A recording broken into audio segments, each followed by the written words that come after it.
Today is Trinity Sunday.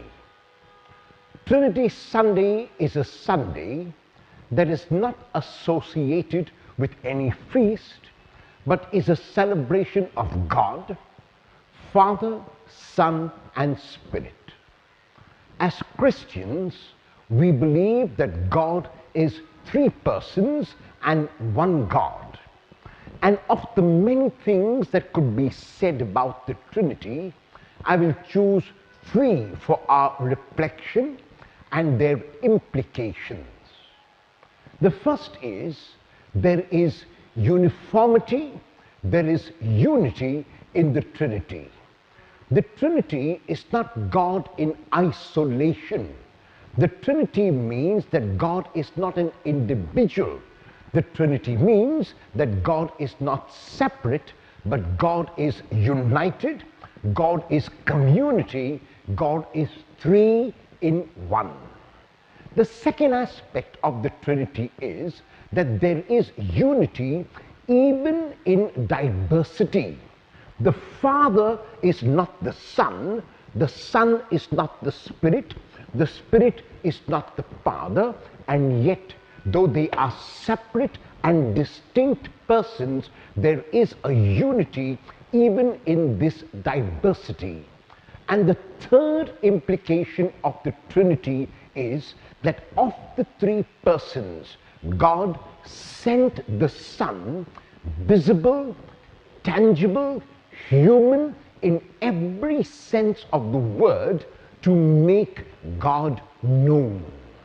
As Christians, we are blessed that we can talk about God, who remains a total mystery because of Jesus. In Jesus, God has been made visible. In Jesus, God has been made tangible. In Jesus, God has been made incarnate and total unconditional love. The love that Jesus showed is a love that is unconditional, a love that does not keep a record of wrongs or rights, a love that is given immeasurably, a love that is given constantly and perseveringly. It is a love that does not hold back, a love that does not expect us to do anything to earn it. It is a love that is given gratuitously. What are the implications of these three aspects of the Trinity for each one of us today? The first is that we are not individuals. We are part of a community, living not only among ourselves, but living even in this beautiful universe. The earth is indeed our home. The earth has been given to us in trust by God, and we have to look after the earth as trustees. Sadly, we have destroyed the earth. Sadly, we have abused the earth. Sadly, we have treated the earth as nothing. And that is why there is so much of suffering in the world today, because of the selfishness of a few. The haves seem to be getting more and more and more, and the have-nots have nothing and even less than nothing. This is not the state of things as God intended.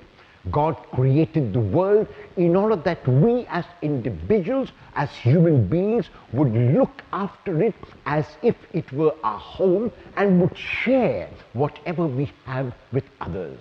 When there is selfishness and self-centeredness, the Trinity cannot exist. When there is a division in community between the haves and the rich on the one hand, and the have-nots and the poor on the other, the Trinity cannot exist. The second aspect of the Trinity is that we do not have to be the same to be united. We can speak different languages, we can dress differently, we can worship God in a variety of ways, and yet there is unity because primarily we are human beings. And as human beings, we are united not only among ourselves, but like the Trinity, with the whole of creation and with the whole of nature. And the third aspect is that because God has been made visible in Jesus and made tangible love, if we have to make the Trinity present, we have to make that love tangible in our own lives. When there is sharing, when there is giving, when there is unconditional love, the Trinity is made visible and present again and again. Though God will always remain a mystery and beyond our finite and small minds, yet we have the ability, we have the power, we have the courage to make God visible when we love like Jesus, unconditionally, constantly, and perseveringly. On this feast of the Trinity, 3 persons, one God, let us resolve to make God present despite our differences. Let us be aware that because we are different, we can be united. Let us love unconditionally and make God known. A happy feast of the Trinity to everyone.